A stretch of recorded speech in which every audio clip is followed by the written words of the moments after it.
যাকুরুল্লাহা কিয়ামান ওয়া কুউদান ওয়া আলা জুনুবিহিম, যে দাঁড়ায়া বসে জিকির এবং শুয়ে শুয়ে জিকির করা যাবে, তবে দাঁড়ায়া যারা জিকির করবেন তারা সীমা লঙ্ঘন করতে পারবেন না। দাঁড়ায়া জিকির করতে পারবেন, একটা আছে না ড্যান্স মাইরা মাইরা লাফায় লাফাইয়া, এরকম না। ওয়াহাবিরা যেমন বাসে লটকায় লটকায়া জিকির করে, ওইটা না। একজনের উপর আরেকজন লাফ মাইরা পড়তেছে, বসেন আপনি, একজনের উপর আরেকজন লাফ মাইরা পড়তেছে, ওইটা না। জিকির হবে দাঁড়ায়া এবং মহব্বতের সাথে। সেক্ষেত্রে মাথা, হাত, শরীর সামান্য নড়াচড়া করলে অসুবিধা নাই। কিন্তু আমরা দেখছি ইদানিং গজল বা জিকিরের নামে এমন ভাবে সীমা লঙ্ঘন করে লাফালাফি করা হয় যেগুলি খুবই আপত্তিকর। আর গজল যারা গাইতেছে তারাও হাসাহাসি করতেছে, জিকির যারা করতেছে তারাও মনে হইতেছে তামাশা, হাসতেছে। আর এইগুলি চলছে আর কি। কিছুদিন আগে একটা জিকির খুব বেশি ভাইরাল হয়েছে, যেটাকে ব্যাপকভাবে ট্রল হয়েছে। মুর্শিদ আমার হুজুর ঈশা কি মহিমা জানে, গলার মালা বানাইয়া ধীরে ধীরে টানে। এই যে গজল যেটা গাইছে, হুজুর ঈশা কিন্তু একজন কামেল ব্যক্তি, একজন আল্লাহর ওলি। উনি কিন্তু অনেক একজন দামি মানুষ, আল্লাহর ওলি ছিলেন। হুজুর ঈশা মানে ওনার পেটের উজুরি, নারী ভুরি, এগুলি নিজেই বের করে ধুইয়া আবার জোড়া লাগায়, নূর দিয়া ধুইয়া এবার জোড়া লাগাইতো এবং ওযু করে তাহাজ্জুদ নামাজ পড়তো। মানুষদেরকে ডাইকে ডেকে নামাজের জন্য নিত, যুবকদেরকে আদর করে নামাজ পড়াইতো।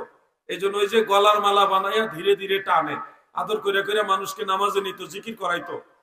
এই কথাটা কিন্তু সুন্দর, কিন্তু যারা গাইতেছে তাদের মধ্যে আসি রে ভাই আসি, আমার কেউ নাই রে, আসি রে ভাই আসি রে, তামাশা শুরু করে দিচ্ছে।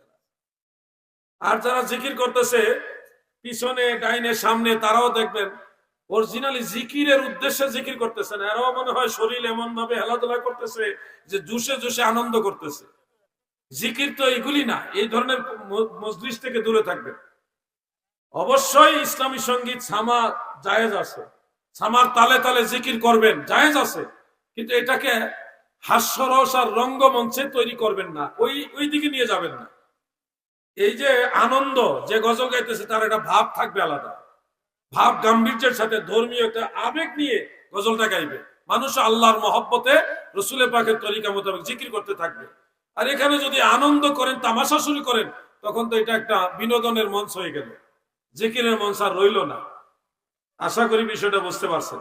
আরেকজনের জিকির খুব বেশি ভাইরাল হয়েছে, ওনাদের বুঝাইলেও বুঝে না, ওনারা মনে করে আমরা বিরোধিতা করি।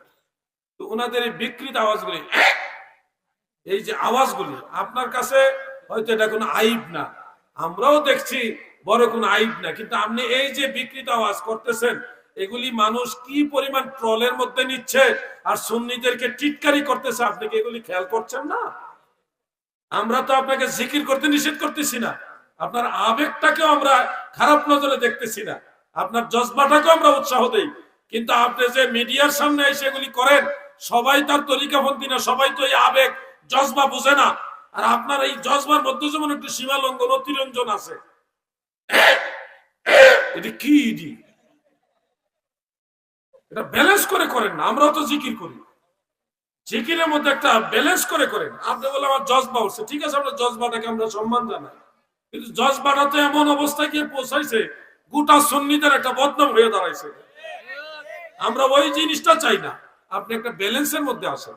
আমরা আপনার ক্ষতি চাইতেছি না, ওই লোকের বদনাম আমরা করছি না। আমরা চাই সুন্নিয়তের সুনাম হোক, ওনার দ্বারাও সুন্নিয়তের খেদমত হোক, এটা চাই। এই বিকৃত আওয়াজগুলি দূরে সরাই দেন। কিভাবে যে আপনি আল্লাহকে ডাকেন, আপনি নিজ হতে এটার বানান করে অর্থ করতে পারবেন না।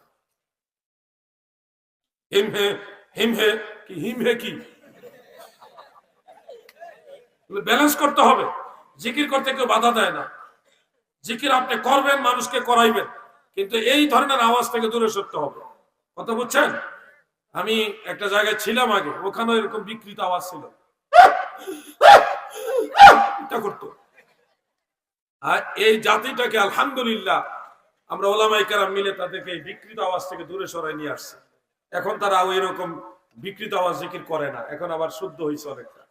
আমরা চাই এভাবেই শুদ্ধ হোক, জিকির চলবে কিন্তু ভণ্ডামি চলবে না।